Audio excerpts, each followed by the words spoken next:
Hello, നമ്മൾ ഇന്നൊരു ദോശയാണ് ഉണ്ടാക്കുന്നത്. ഉഴുന്ന് കൂട്ടിയ ദോശ. അതിന് ഇതാ 2 കപ്പ് പച്ചരിയാ. ഇതുപോലത്തെ 2 കപ്പ് പച്ചരിയും 1/2 കപ്പ് ഉഴുന്നുമാണ് എടുക്കുന്നത്. 1/2 കപ്പ് ഉഴുന്നും ഇത് കുതിർത്തി വെച്ചിട്ട് 8 മണിക്കൂർ കഴിഞ്ഞിട്ടാണ് ഞാൻ അരച്ചെടുത്തിട്ട് ദോശ ഉണ്ടാക്കുക. 8 മണിക്കൂർ കുതിരാൻ വെക്കും. അതിൻ്റെ കൂടെ ഞാൻ ഇതിൻ്റെ 1/4 കപ്പ് ചോറ് ഇടുവേ. 1/4 കപ്പ് ചോറ് ഇട്ടിട്ടാണ് അരക്കുന്നത്. അതിന് ഞാൻ ഈസ്റ്റും മറ്റേ ബേക്കിംഗ് സോഡയും ഒന്നും ചേർക്കുന്നില്ല. ഇത് 2 ദിവസം മുന്നേ ദോശയാക്കിയ കൂട്ടാണ്. ഇത് ബാറ്ററിൻ്റെ ബാക്കി ഞാൻ 2 സ്പൂണ് ഇതെടുത്ത് വെച്ചതാണ്. ഇത് വെച്ചിട്ടാണ് ഞാൻ അതിൽ ചേർത്തിട്ട് ദോശയാക്കുന്നത്. ഞാൻ അരച്ചിട്ട് കാണിച്ചു തരാം. അരിയും ഉഴുന്നും ഞാൻ നന്നായി കഴുകി എടുത്ത് വെച്ചിട്ടുണ്ട്. അതിൻ്റെ കൂടെ ഞാൻ 1/4 കപ്പ് ചോറ് ഇടുന്നുണ്ട് കേട്ടോ. ഇത് നന്നായിട്ട് അരച്ചെടുക്കാം. ഇത് 6 മണിക്കൂറേ കുതിർന്നിട്ടില്ല. 6-7 മണിക്കൂർ മതി. പിന്നെ ഇത് ഉഴുന്നല്ലില്ലാണ്ട് നല്ലോണം കുതിർന്നാലേ ശരിക്കും പൊന്തൂല്ലോ. അതുകൊണ്ടാണ് ഞാൻ 8 മണിക്കൂർ എന്ന് പറഞ്ഞത്. നമുക്ക് അരച്ചെടുക്കാം. അത് അരച്ചെടുക്കാൻ വേണ്ടിയിട്ട് 2 ദിവസം മുന്നേ ഉള്ള ബാറ്റർ 2 സ്പൂണ് എടുത്ത് വെച്ചതാണ്. ഇതാണ് ഞാൻ ഈ ദോശയിൽ ചേർക്കുന്നത്. വേറെ ഈസ്റ്റോ സോഡാപ്പൊടിയോ ഒന്നും ചേർക്കുന്നില്ല. ഇത് മാത്രമാണ്.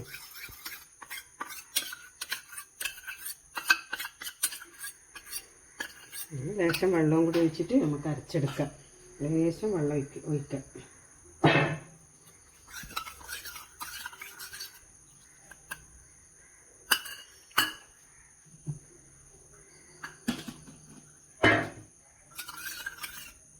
നമുക്കിത് അരച്ചെടുക്കാം. ഇത് നമ്മൾ നല്ല ഇതിൽ അരച്ചെടുത്തേ. ഇത് നന്നായി കൈകൊണ്ട് തന്നെ നല്ലോണം മിക്സ് ആക്കണം. എന്നാലേ ശരിക്കും പൊന്തി വരുള്ളൂ. ഇത്രയും ബാറ്റർ നമുക്ക് വേണ്ട. ഇത് ഞാനിനി പകുതി എടുത്തിട്ട് നന്നായി കൂട്ടാക്കിയതിന് ശേഷം ഞാൻ പകുതി എടുത്തിട്ട് വേറെ പാത്രത്തിലേക്ക് വെക്കും കേട്ടോ. അത് നമുക്ക് പിന്നെ എടുക്കാൻ വേണ്ടിയിട്ട്. ഇതിൻ്റെ പകുതിയെ നമുക്ക് നാളത്തേക്ക് വേണ്ടും.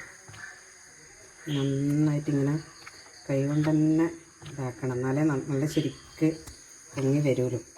അപ്പോൾ ഇത്രയും ബാറ്ററി ഇത് പൊന്തി മറഞ്ഞു പോകും നാളെ രാവിലത്തേക്ക്. അതുകൊണ്ട് ഞാൻ കുറച്ച് വേറെ പാത്രത്തിലാക്കും. നന്നായിട്ട് കുറച്ചും കൂടെ വെള്ളം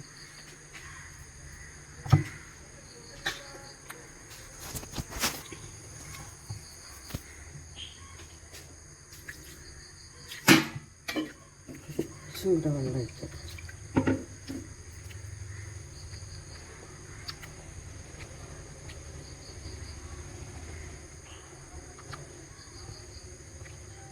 ഇത് ഞാൻ 2 പാത്രത്തിലേക്ക് ആക്കി വെക്കുക. എന്നിട്ട് ഞാൻ രാവിലെ കാണിച്ചു തരാം. എന്നിട്ട് നമുക്ക് ദോശ ഇട്ടെടുക്കാം. ഇന്നലെ നമ്മൾ അരച്ച് വെച്ച ദോശയുടെ ബാറ്ററാണ്. ഓക്കെ, നന്നായി പൊന്തിയിട്ടുണ്ടോ?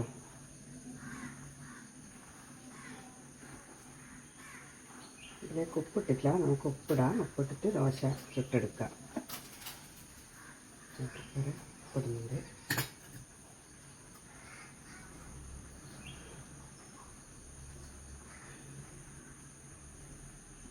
നമുക്ക് ദോശ ഇട്ടിട്ടെടുക്കാം.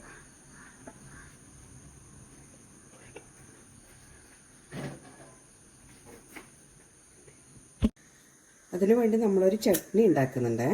അതിന് വേണ്ടിയിട്ടുള്ള സാധനങ്ങളാണ് ഇത്.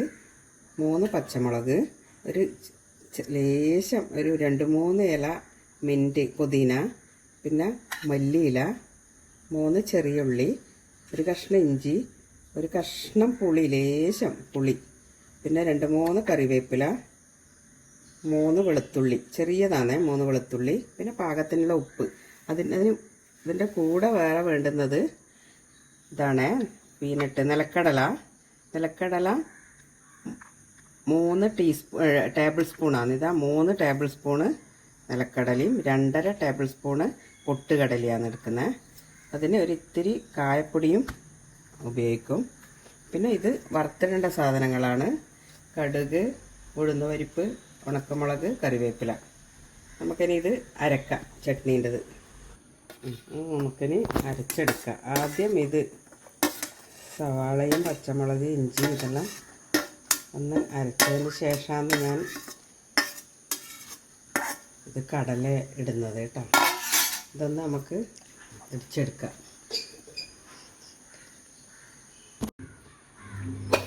നമുക്ക് ഇത് കടല ഇടാം. ഇതിൻ്റെ ഒരു പ്രത്യേകത എന്താണെന്ന് വെച്ചാൽ തേങ്ങ ഇല്ലാതെ ഉണ്ടാക്കുന്നൊരു ചട്നിയാണ്. തേങ്ങ ഒട്ടും വേണ്ട, ഇത് മാത്രം വെച്ചിട്ടാണ് നല്ല തിക്കായിട്ടുള്ള ചട്നി ഉണ്ടാക്കുന്നത്. ഇനി ഇതൊന്ന് അടിച്ചെടുത്തിട്ടാകുമ്പോഴാണ് ഞാൻ ലീഫ് ചേർക്കുന്നത്. അരിച്ചിട്ട് ഇനി നമുക്ക് മല്ലിയിലയും പുതിനയും 2 കറിവേപ്പിലയും എല്ലാം കൂടി ഇടാം. പാകത്തിനുള്ള ഉപ്പ് ഇതിൽ ചേർത്ത് ഇനി ഒരു ഇത്തിരി വെള്ളവും ചേർത്തിട്ട് അടിച്ചെടുക്കുക.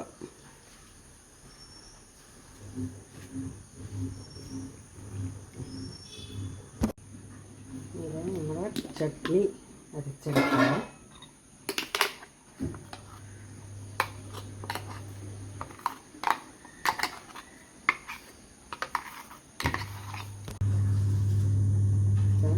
നമ്മളെ ചട്നി റെഡിയായ ഇനി നമുക്കിത് കടുകെല്ലാം പൊട്ടിച്ചിടാം.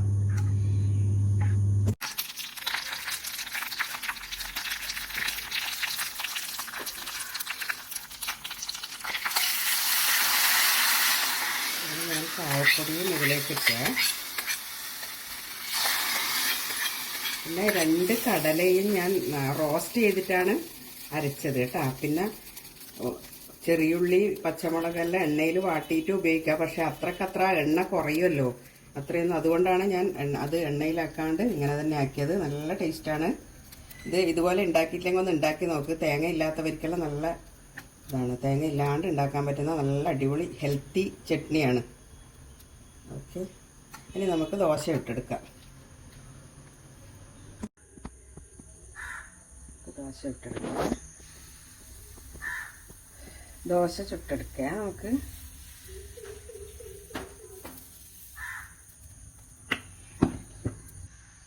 കുറച്ച് ഓയിലാക്കുന്നുണ്ട്.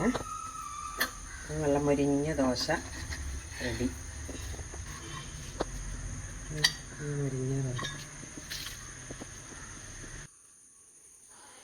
ഇതാ നല്ല മൊരിഞ്ഞ. ഇങ്ങനെ അധികം മൊരിയണ്ടെങ്കിൽ അതിനനുസരിച്ച് ആക്കിയിട്ടെടുത്താൽ മതി.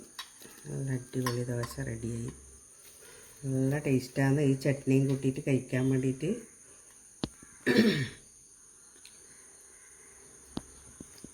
ഇതുപോലത്തെ ചട്നി, ഈ ചട്നീൻ്റെ പ്രത്യേകത എന്ന് പറഞ്ഞാൽ ഇതിൽ തേങ്ങ ഒട്ടും ചേർക്കുന്നില്ല. തേങ്ങ ഇല്ലാണ്ട് ഉണ്ടാക്കിയ ചട്നിയാണ്. നല്ല ടേസ്റ്റാണ്. എല്ലാവരും ഒന്ന് ഉണ്ടാക്കി നോക്കണേ. ഇഷ്ടമായിട്ടുണ്ടെങ്കിൽ എല്ലാവരും ഒന്ന് ലൈക്ക് ചെയ്യണേ, കമൻറ്റും ചെയ്യണേ. Okay, thank you.